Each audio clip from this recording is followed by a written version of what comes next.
Bapak Ibu Saudari yang dikasih Tuhan, firman Tuhan yang kita terima di minggu ini, kita bersyukur kepada Tuhan. Kita telah memasuki minggu yang keempat di bulan ke-10 di tahun 2025. Dan kita memasuki minggu ke-19 setelah Trinitatis, dan di gereja kita GBKP minggu ini disebut Minggu Sending. Minggu bagaimana kita mengingat kembali kuasa kasih Tuhan bagi GBKP melalui para misionaris. Firman Tuhan yang sama-sama kita renungkan diambil dari Lukas 8 ayat 34 sampai 39. Kami bacakan bagi kita sekalian, begini firman Tuhan dituliskan. Setelah penjaga-penjaga babi itu melihat apa yang telah terjadi, mereka lari lalu menceritakan hal itu di kota dan di kampung-kampung sekitarnya. Dan keluarlah orang-orang untuk melihat apa yang telah terjadi. Mereka datang kepada Yesus dan mereka menjumpai orang yang telah ditinggalkan setan-setan itu duduk di kaki Yesus. Ia telah berpakaian dan sudah waras. Maka takutlah mereka.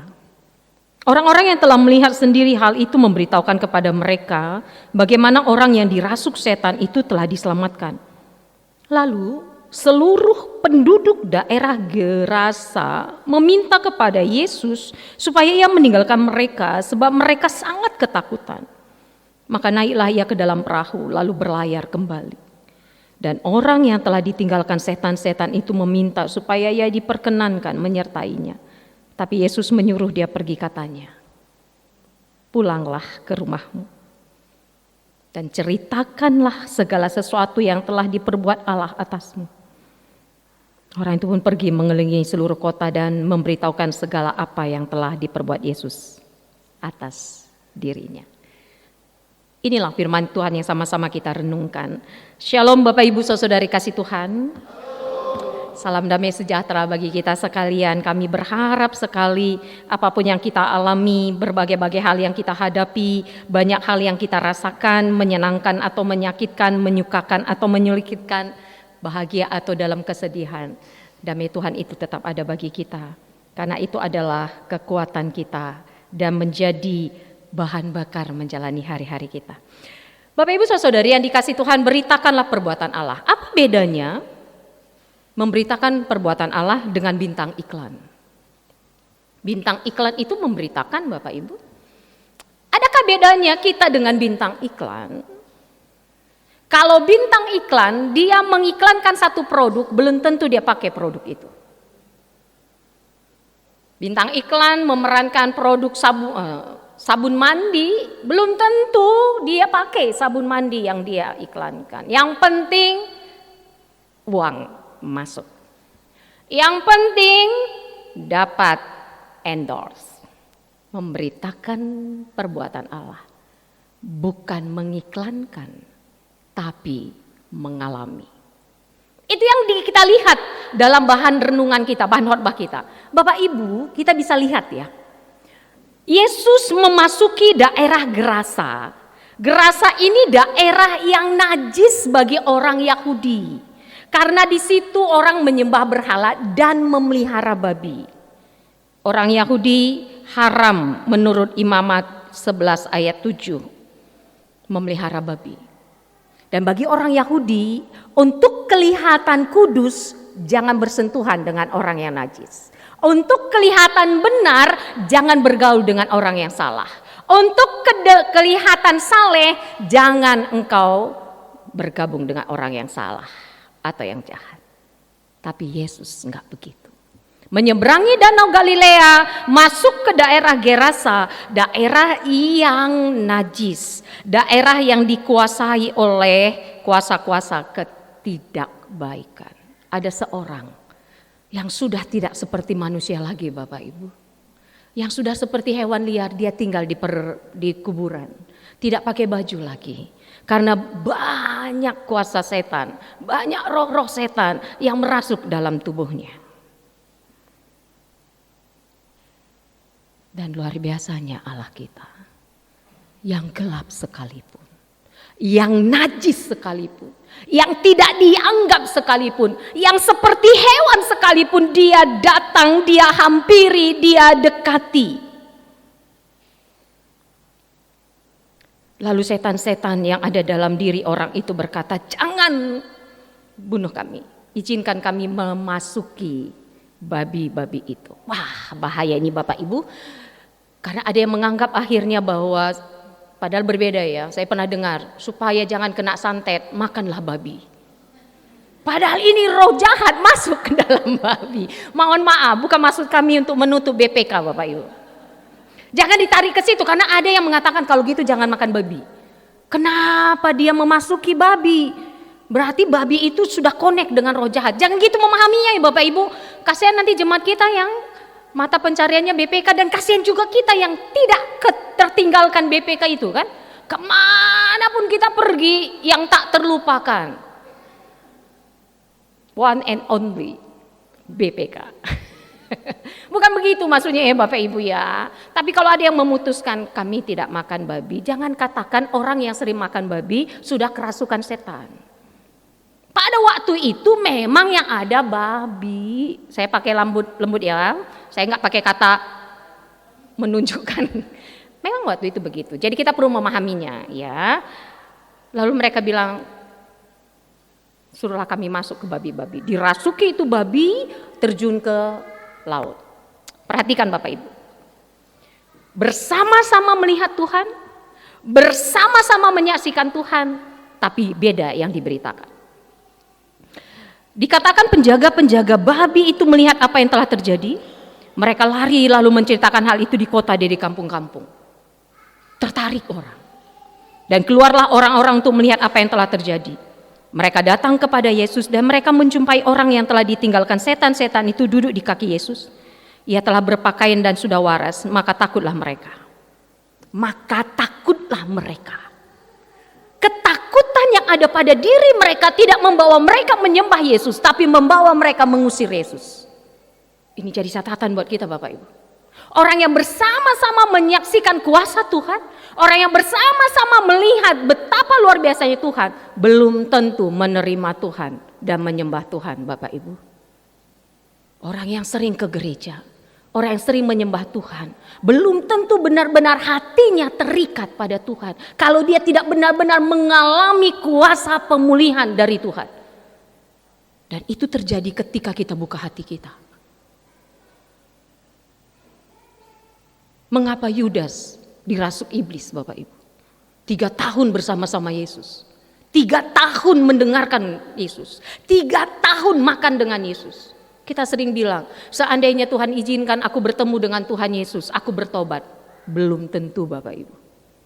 Seandainya Tuhan datang dalam mimpiku, aku akan ikut Tuhan. Belum tentu Bapak Ibu. Karena kita mengikut Tuhan Yesus bukan sekedar mau kita, tapi Tuhan yang pilih kita. Itu makanya kita orang pilihan Bapak Ibu. Itu teologi pemilihan. Bukan kamu yang milih aku kata Tuhan, tapi aku yang milih kamu. Dan mereka mengusir Yesus karena bagi mereka ini buat kerugian. Berapa coba Bapak Ibu? Beratus-ratus ekor babi mati gara-gara Yesus. Yang mereka lihat adalah ruginya, bukan keselamatannya. Hati-hati Bapak Ibu. Terkadang kita tidak lagi mampu untuk menyembah Tuhan karena hitung-hitungan dengan Tuhan kita. Berapa yang ku dapat kalau aku ikut Tuhan? Berapa yang ku peroleh kalau aku ikut Tuhan? Padahal Tuhan gak pernah hitung-hitungan dengan kita Bapak Ibu. Tuhan berikan nyawanya, Tuhan berikan dirinya, Tuhan berikan tubuhnya. Siapa kita yang layak menerima itu? Dan hanya orang yang bisa mengalami kuasa Tuhan. Yang menyadari kalau bukan Tuhan yang melepaskan aku, kalau bukan Tuhan yang membebaskan aku, kalau bukan Tuhan yang menyelamatkan aku gak ada apa-apanya. Hanya orang yang punya kerendahan hati seperti itu, yang mau membuka diri dan memberitakan perbuatan Allah. Bukan iklan, tapi menyaksikan. Kita lihat orang yang di sebelumnya gila. Dia berkata, dan orang yang telah ditinggalkan setan-setan itu meminta supaya ia diperkenankan menyertainya. Dia gak mau lagi jauh dari Tuhan. Dia merasakan kuasa kasih Tuhan. Zaitun kami, mamre kami, moria kami, permata kami, Masih adakah kehangatan cinta Tuhan yang luar biasa itu seperti orang yang dirasuk setan dan dibebaskan Tuhan itu. Sehingga tidak mau lagi berpaling dari Tuhan. Tapi bukan berarti orang yang selalu bersama Tuhan sudah pasti ikut Tuhan. Judas. Itu makanya Yesus katakan, pulanglah ke rumahmu. Pulanglah ke rumahmu dan ceritakanlah segala sesuatu yang telah diperbuat Allah atasmu. Beritakan perbuatan Allah mulai dari rumah. Bapak Ibu, fokus sasaran pelayanan GBKP 2026 sampai 2030, penguatan spiritualitas di tengah keluarga. Karena gereja kuat kalau keluarga kuat. Adakah kita dibelenggu rasa marah di keluarga kita? Adakah kita dibelenggu rasa sakit hati di keluarga kita? Adakah kita dibelenggu oleh kecanduan yang kita gak bisa lepaskan? Pornografi, mabuk-mabuk, judi. Masing-masing orang punya kelemahan dalam dosa. Ada orang yang lemahnya dalam bertindak kasar.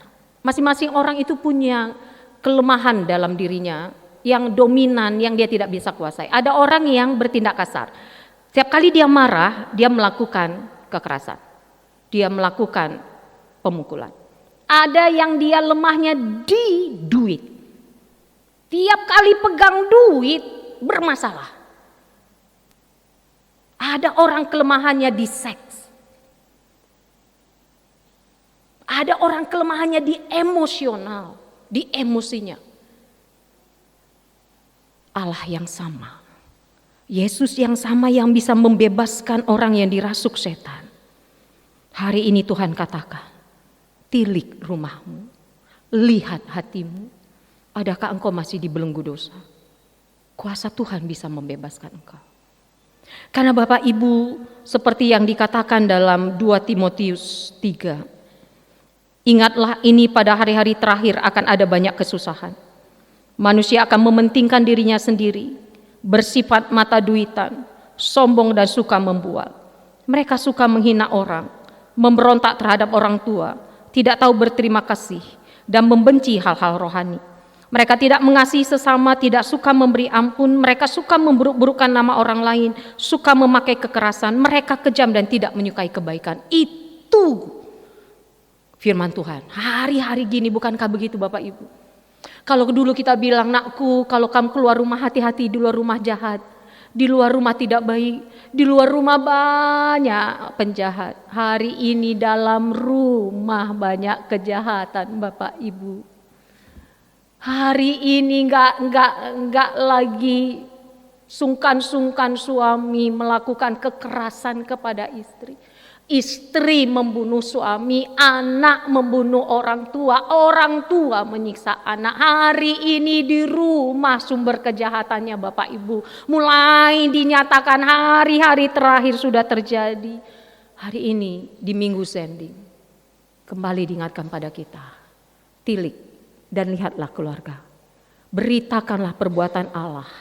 Kam mamre kami, kam zaitun kami, kam moria kami, kam anak-anak kami. Ciptakan surga di keluarga.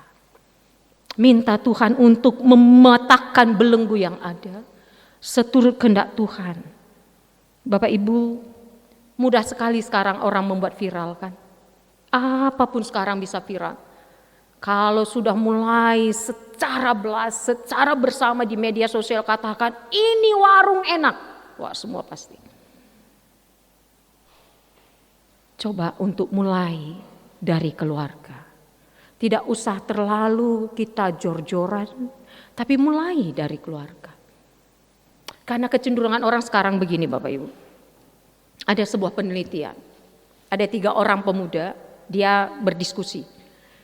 Dia bilang, ayo kita berdiri di jembatan. Dan jembatan itu adalah menghubungkan sungai. Cukup tinggi. Kita berdiri di jembatan, kita lihat ke bawah, kita berhenti. Kita lihat, ada gak orang berhenti? Lalu mereka bertiga berdiri di jembatan itu, mereka melihat ke bawah. Bapak Ibu, berdasarkan penelitian itu, ada orang yang naik motor, berhenti Bapak Ibu, turun ngelihat ke bawah. Ada orang yang naik mobil, dia cari tempat parkir Bapak Ibu, turun ngelihat ke bawah. Itu mau mengatakan bahwa keinginan tahuan orang sangat tinggi. Tapi jatuhnya kepada kepo Bapak Ibu, bukan peduli. Kepo itu know everything personal object. Pingin tahu urusan orang, tapi bukan mau membantu. Itu makanya kalau Bapak Ibu perhatikan, sekarang kewalahan Badan Penanggulangan Bencana kah, pemadam kebakaran kah, kalau ada kebakaran atau bencana atau kejadian lalu lintas. Karena orang langsung datang banyak. Mereka bukan nolong Bapak Ibu, mereka mengambil HP, mereka foto, mereka upload dan mengatakan orang pertama menyaksikan kejadian itu. Mau orang itu tergeletak, mau orang itu mati, gak peduli. Itu yang terjadi sekarang Bapak Ibu. Bangga dia mengatakan bahwa aku orang pertama loh yang tahu cerita itu. Orang sudah mau mati, dia bangga bertambah followersnya. Ini realita Bapak Ibu. Dia senang di atas penderitaan orang lain. Itu makanya sering kali Badan Penanggulangan Bencana bilang minta maaf untuk penduduk. Tolong jangan mendekat karena bukan menolong, tapi hanya untuk sebatas tahu. Itu realita. Beritakan perbuatan Allah ini menjadi tantangan buat kita. Tapi hati-hati Bapak Ibu.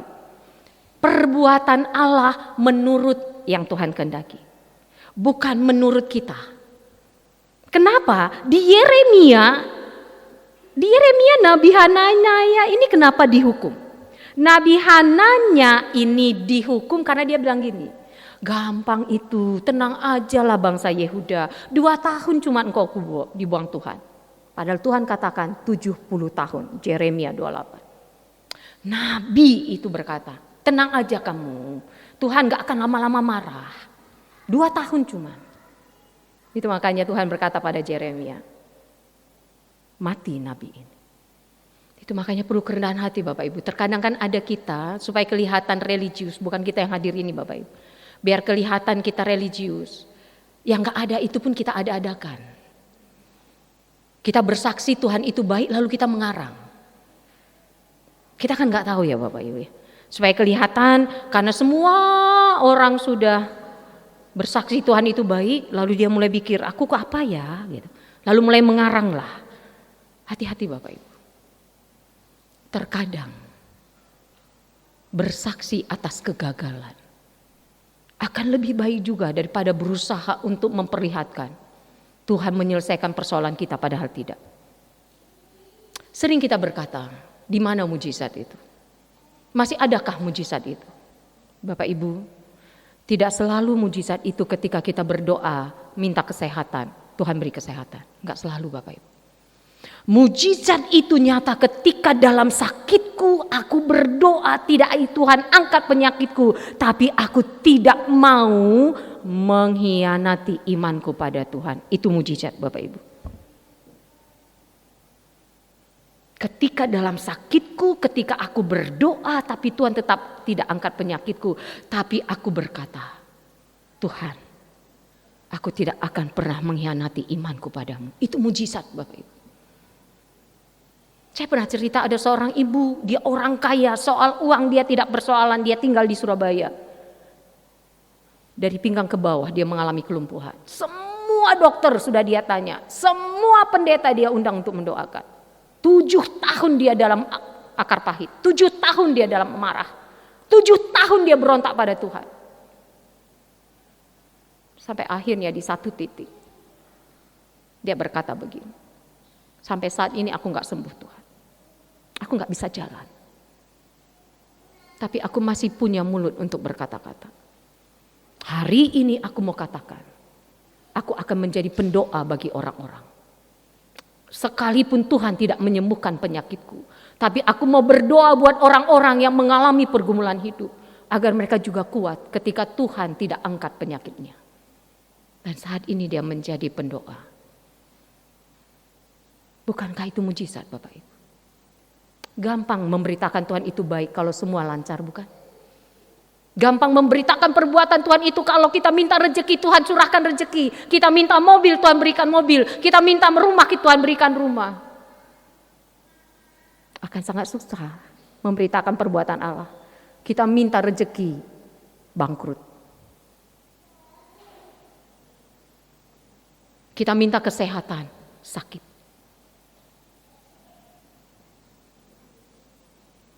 Masih bisakah kita memberitakan perbuatan Allah?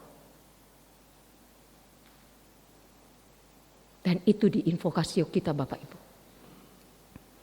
Mereka yang tersebar itu menjelajah seluruh negeri itu sambil memberitakan Injil. Peristiwa ini Bapak Ibu setelah Stefanus dilempari batu, terjadi kekacauan di Yerusalem. Semua orang Kristen pada waktu itu disakiti oleh para orang Yahudi dan pemerintah pada waktu itu. Mengalami kekerasan dan mereka harus menyebar dalam ketakutan. Tapi justru dalam penyebaran itu tersebar berita Tuhan. Tuhan katakan di Yerusalem, di Kisah Para Rasul 1 ayat 8. Sebelum Roh Kudus turun, jangan engkau pergi dari Yerusalem. Tapi ketika engkau menerima kuasa Roh Kudus, engkau akan memberitakan Injil di Yerusalem, Yudea, Samaria, ujung bumi. Dan titik berangkatnya bukan ketika orang Kristen di Yerusalem baik-baik saja. Titik berangkatnya ketika mereka mengalami kesakitan, mengalami penderitaan, disiksa. Mau tidak mau mereka harus menyebar. Tapi karena bukan bintang iklan, tapi mengalami kuasa kasih Tuhan. Menyebarlah mereka melewati Yerusalem, Filipus ke Samaria. Yang mereka lakukan apa? Bukan mengumpat Bapak Ibu, tapi menyatakan Tuhan Yesus itu baik. Itu yang Tuhan mau dari kita saat ini Bapak Ibu. Bukan dalam keadaan baik-baik saja kita memberitakan Tuhan baik. Dalam kesakitan, dalam pergumulan, dalam persoalan pun kita mau katakan Tuhan itu besertaku. Kalau karena dosaku aku begini minta ampun. Berikan Tuhan mematahkan belenggu seperti Tuhan mematahkan belenggu orang yang dirasuk setan. Dan itu akan menjadi kesaksian yang luar biasa.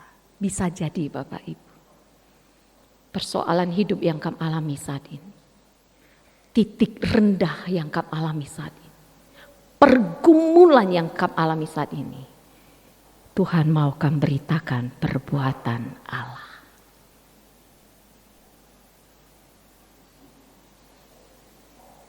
Bapak Ibu saudara-saudari yang dikasihi Tuhan, minggu ini kita masuk minggu sending.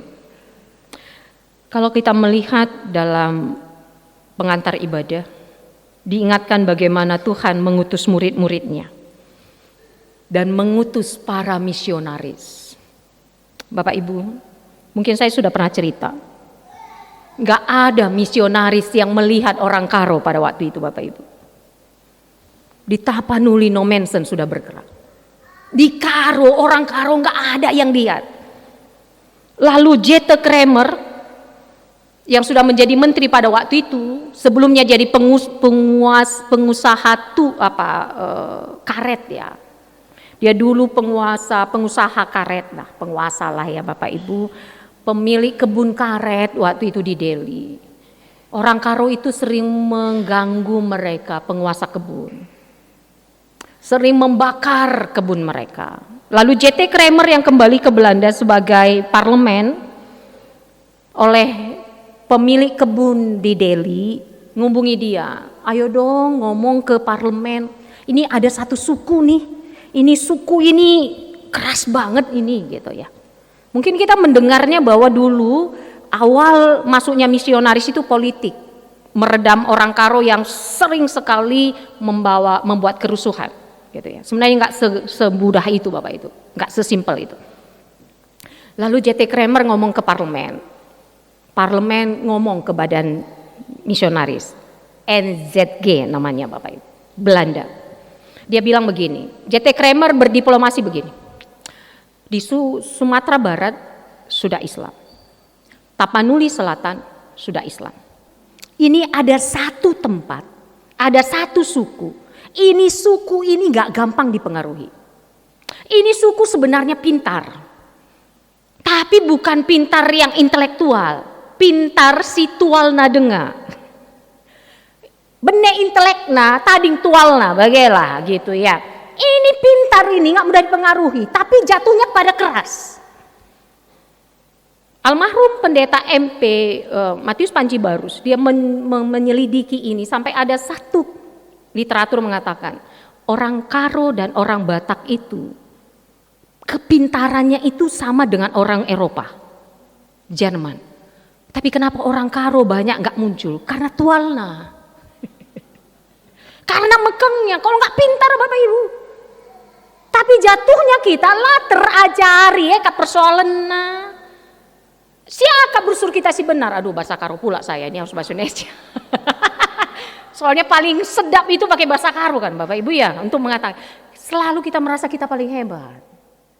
Gengsi kita agak tinggi sedikit. Tapi kalau orang Karo yang sudah dipenuhi Roh Kudus nggak lagi begitu kan. Pintar ini orang. Lalu J.T. Kramer bilang ke parlemen, ayo dong. Jangan sampai nanti ini menganut agama lain. Kan ada ajaran kekristenan kasih. Bah, bisa jadi dengan kasih ini agak sedikit lembut nih orang Karo ini. Gitu. NZG bergumul Bapak Ibu. Karena NZG mengutus misionarisnya. NZG ini lembaga misionaris Belanda. Mengutus misionarisnya nggak sembarangan. Ketika dia fokus mereka waktu itu Jawa dan Timur, daerah Timur. Mereka akan panggil pendetanya, belajar dulu bahasanya, belajar dulu budayanya. Baru mereka utus ke Jawa Tengah, mereka utus ke Sumba, mereka utus ke Manado. Ini kan belum kesempatan belajar bahasa Karo belum. Tapi J.T. Kramer bilang, ayo ini udah emergensi nih. Lalu NZG bilang, kami gak mau melakukan pekabaran Injil disusupi politik. Mereka nggak segera mengiyakan, mereka berdoa. Sampai pada satu titik, lembaga misionaris ini berkata begini, bisa jadi ini cara Tuhan untuk menjangkau bangsa ini. Tapi mereka berusaha untuk tidak disusupi maksud politik. Nggak ada pendeta mereka yang mengerti bahasa Karo Bapak Ibu. Itu makanya dia utus Hasekruit yang sudah ditomohon Bapak Ibu. Hasekruit ini lahir di Mojowarno karena ayahnya itu Jan Kruit, misionaris Jawa Timur. Yang dia tahu itu bahasa Jawa. Yang dia tahu itu bahasa Manado. Dia mengajar guru Injil di Tomohon. Disuruh dia ke Karo. Blank kan Bapak Ibu? Mau ngapain? Komunikasi nggak ngerti kan repot. Tapi akhirnya dengan kegerakan Roh Kudus, Hasekruit mengikuti. Itu makanya Hasekruit kan membawa 4 penginjil dari Tomohon kan. Bulu Hawar. Tapi Hasekruit bergumul Bapak Ibu. Harusnya penginjil itu ada ikatan tidak akan meninggalkan daerah PI-nya. Karena setiap bulan dia harus menerima gaji ke Medan 30 gulden dari penguasa kebun. Hasekruit bergumul ini gak bener ini. Bergumul dia Bapak Ibu. Itu maka akhirnya dia berangkat ke Paris, dia tinggalkan Bulu Hawar. Dia baru 22 tahun waktu itu Bapak Ibu. Juli 18 April 1890 mereka ke Belawan, melanjutkan ke Medan ke Bulu Hawar. 2 tahun kemudian dia mendadak meninggalkan Bulu Hawar. Karena bagi dia nggak benar. Menerima dari pengusaha kebun nggak benar. Akhirnya dia di Paris, belajar kedokteran, hidup bersama orang gelandangan karena dia punya idealis. Dia meninggal di Paris. Berhentikah Bapak Ibu? Karena cintanya Tuhan sama orang Karo nggak berhenti Bapak Ibu. Hasekruit pergi diutus Wingarden, J.K. Wingarden. Di situ 6 orang dibaptis. Karya Tuhan luar biasa untuk orang Karo Bapak Ibu. Mengapa kita sia-siakan karya Tuhan itu? Tuhan bekerja melalui penguasa kebun. Tuhan bekerja melalui parlemen Belanda untuk menjangkau kita orang Karo sampai saat ini 27 klasis. Termasuk Runggun Tangerang Bapak Ibu. Di minggu Zending ini kalau bukan kita yang terus memberitakan karena perbuatan Allah gak kuat hubungan kita. Beritakan kebaikan Tuhan itu melalui keluarga kita, melalui sektor kita, melalui Runggun kita dalam kehidupan kita. Karena luar biasa kasih Tuhan buat kita Bapak Ibu. Cara yang gak terduga dipakai Tuhan menjangkau orang karo. Wingarden datang ke Blue Hour. Dia gak ngerti bahasa karo. Belajar dia bahasa karo. Itu makanya Man Bandu, permata kita lagi MA pula. Kadang kan kita bilang kenapa gak ke GBKP, gak tahu bahasanya. Malu harusnya kita Bapak Ibu. Orang Belanda mau belajar bahasa karo. Karena dorongan akan kuasa kasih Tuhan, karena baiknya Tuhan, mereka menerobos budaya yang mereka nggak tahu. Orang karo yang waktu itu keras sekali, kuasa kegelapan masih mereka hadapi. Belajar bahasa karo mereka Bapak Ibu, supaya Injil itu sampai. Mengapa? Hanya karena bahasa. Kita tidak mau lagi bersama di rumah iman kita GBKP. Mengapa lebih senang kita pakai bahasa Indonesia nyanyi Bapak Ibu daripada bahasa karo? Tolong ini jadi catatan. Kalau PJJ itu jangan perbanyak bahasa Indonesianya. KEE kita banyak Bapak Ibu. Kenapa kita lebih senang sekarang coba? Terlalu terasa terserapi bahasa Indonesia itu. Jangan-jangan kita sudah salah ya. Bahasa karo mis tondel. Apa itu bahasa Indonesianya tondel ya. Semangat kita kalau bahasa Indonesia. KEE. Orang Belanda itu yang menerjemahkan ke dalam bahasa karo Bapak Ibu. Itu dilakukan oleh Justra. Jangan sampai kehilangan identitas Bapak Ibu. Kalau liturgi kita bahasa Indonesia is okay. Kalau liturgi kita bahasa karo mari. PJJ kita perbanyak KEE Bapak Ibu ya. PA Mamre kita, PA Moria kita, orang karo kita. Orang Belanda, Wingarden belajar bahasa karo, belajar dia pakai kampuh. Istrinya Dina Wingarden belajar dia makan belo. Maka dijumpai ya Ras Moria Tangerang pasti cocok. Belajar makan sirih dia Bapak Ibu. Tiap kali dia ke rumah-rumah, dia bawa kampilnya, tempat sirihnya. Orang Belanda. Karena itu jalan masuk. Tapi akhirnya dia meninggal Bapak Ibu Wingarden. Dibilang karena dia disentri. Istrinya Dina meneruskan. Tapi karena perempuan gak bisa menjadi misionaris pada waktu itu. Akhirnya berhentikah enggak? Justra diutus. Lagu Laus Mekam Mejuah-juah itu diciptakan untuk menghantarkan Dina meninggalkan Blue Hour kembali ke Belanda. Bahasa karo Bapak Ibu. Lagu Laus Mekam Mejuah-juah menghantarkan Dina Wingarden kembali ke Belanda. Bukan lagu Belanda. Justra lain ceritanya. Dia lebih senang di rumah, dia lebih senang baca Alkitab, dia lebih senang menerjemahkan Alkitab ke bahasa karo. Kalau Bapak Ibu lihat di buku kitab Denden diterjemahkan M. Justra, itulah ini. Sampai seterusnya sampai saat ini. Kami mau katakan apa Bapak Ibu? Di minggu Zending ini, jangan berhenti menginjili. Tapi kita bukan secara verbal, tapi secara tindakan. Dalam keluarga kita. Seperti yang Tuhan katakan tadi, pergilah, pulanglah ke rumahmu, beritakanlah Injil. Mari jaga kebersamaan kita, cinta kasih Tuhan, kebaikan Tuhan kepada kita. NZG dalam menyampaikan berita Injil bukan hanya firman Tuhan. Kita harus bersyukur kali pada misionaris, karena melalui mereka kita melek huruf. Karena mereka melayani firman, kita perhatikan Bapak Ibu ya, kalau Bapak Ibu pernah lihat, Sibolangit itu ada sekolah Masehi, SD SMP, ada rumah sakit Masehi, dan ada pasar pajak Sibolangit. Terkenal dengan Perirana, 3 Sibolangit. Jadi pendekatan mereka firman, pengetahuan, kesehatan, ekonomi. Melalui NZG orang karo tahu bertransaksi, tahu menanam padi.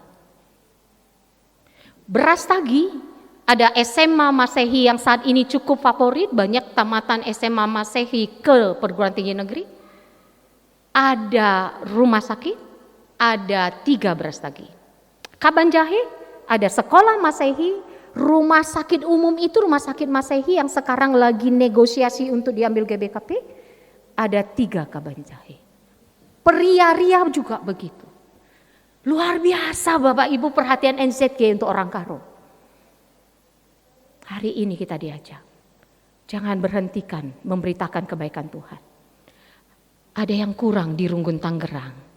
Raduras kita bahasa Karo lagi. Bersama-sama kita memperbaikinya. Ada yang kurang dalam rumah iman kita di sektor kita. Semangat misionaris kita bangkitkan kembali. Jangan jadi provokator, tapi mari kita menjadi pendorong. Dan di PJJ kita minggu ini nanti berkaitan dengan bagaimana kita mendukung pengurus PJJ.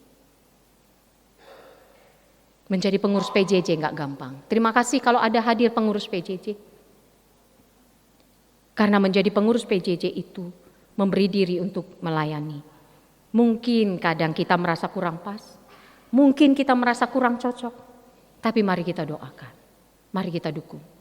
Doakan hamba Tuhan, Pertua Diaken Nora Naras. Doakan juga jemaat, karena ini rumah iman kita. Semangat misionaris kita bangkitkan kembali. Beritakan perbuatan Allah, perbaiki sikap hidup kita, tingkatkan pengetahuan kita, kuatkan kebersamaan kita, maka dunia akan lihat. Seperti lagu kita tadi, sebelum kami pergi meninggalkan tempat di mana kita bersekutu, masuk ke dalam lingkungan kita, jadikan kami satu Tuhan. Karena dunia akan melihat kasih Tuhan ketika kita bersatu. Kita sayangi rumah iman kita Bapak Ibu. Ingat pergumulan misionaris kita. Kita tingkatkan kebaikan-kebaikan di rumah kita, di sektor kita, di gereja kita. Sehingga benar-benar nama Tuhan dimuliakan, kasih Tuhan dirasakan, cinta Tuhan dibagikan. Nikmat surgawi kita rasakan. Damai Tuhan menyertai kita. Amin, mari kita berdoa. Bapa di surga, terima kasih kami sudah bersama-sama merenungkan firman-Mu. Tidak ada belenggu sekuat apapun yang tidak bisa Tuhan patahkan. Tidak ada kuasa kegelapan yang tidak bisa Tuhan hancurkan. Dan kami sudah mengalami itu. Belenggu dosa telah Tuhan patahkan. Kami menjadi orang yang merdeka. Dan Tuhan berharap kami bisa menjadi saksi Tuhan. Menyaksikan perbuatan Tuhan yang telah kami alami. Dengan pertolongan Roh Kudus Tuhan. Sehingga terus sungguh-sungguh kami berjuang untuk itu. Semakin mampu kami memperlihatkan buah roh, kasih, sukacita, damai sejahtera, kesabaran, kemurahan, kebaikan, kesetiaan, kelemah lembutan, dan penguasaan diri. Dan itu cara kami menyatakan, memberitakan perbuatan Allah. Sehingga ketika orang melihat sikap hidup kami, melihat damai di rumah tangga kami, melihat perjuangan kami tetap berserah pada Tuhan di setiap persoalan hidup, kami percaya. Setiap hati yang melihat akan tergerak dan mencari tahu siapa yang membuat orang-orang Kristen mampu melakukan itu. Dan disitulah titik kami mau memberitakan, hanya Yesus yang menguatkan kami. Tolong kami untuk tidak berhenti memberitakan Injil melalui sikap hidup kami, melalui tindakan kami, melalui perkataan kami, melalui pekerjaan kami, melalui usaha kami, melalui diri kami, melalui keluarga kami. Semangat misionaris yang dulu berjuang agar firman Tuhan, Injil diterima orang Karo, kembali didengungkan, kembali diteguhkan, kembali kami sambut. Kami mau memberitakan perbuatan Allah bukan sebagai bintang iklan, tapi sebagai pelaku firman, karena kami sudah mengalami kuasa kasih Tuhan. Dalam nama Yesus kami berdoa. Amin.